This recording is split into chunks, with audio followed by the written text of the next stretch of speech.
In today's video, I'm going to show you how to remove collaborators from Google Drive in 2025. Whether you're managing a team project or simply reorganizing your shared files, there may come a time when you need to revoke someone's access to a document or folder.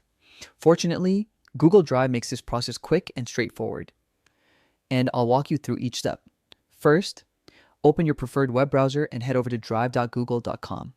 Make sure you're logged into the correct Google account, the one that owns or has editing access to the file you want to manage. Once you're on your Drive homepage, you'll see all your folders and documents neatly organized and ready to go. Next, find the file or folder from which you want to remove a collaborator. This could be a document, a spreadsheet, or even a shared project folder. If you have a lot of files, use the search bar at the top to locate it faster. Once you've found the correct file, click on it once to select it. You'll see it highlight, confirming that it's the active file you're working with.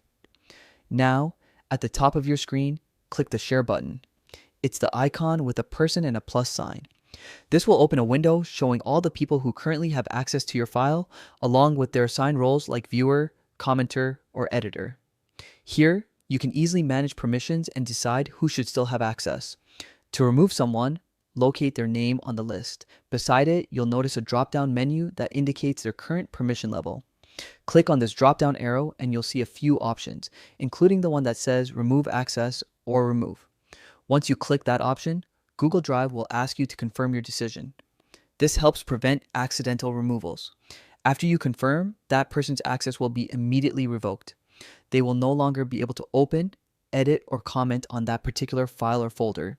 It's always a good idea to double-check your list of collaborators after making changes. Take a quick look to ensure that only the right people, teammates, colleagues, or clients still have access to your files. This not only keeps your documents organized, but also enhances your privacy and data security. Keep in mind, this same process applies not just to individual files, but also to shared folders. So if you ever need to clean up access across multiple documents within a project, you can remove collaborators from a folder, and that change will apply to all items inside it. And that's it. You've now successfully removed a collaborator from Google Drive. Simple, quick, and effective. Just the way file management should be. Thanks for watching. If you found this tutorial helpful, don't forget to like, subscribe, and turn on notifications for more easy-to-follow tech guides. Stay organized, stay secure, and I'll see you in the next video.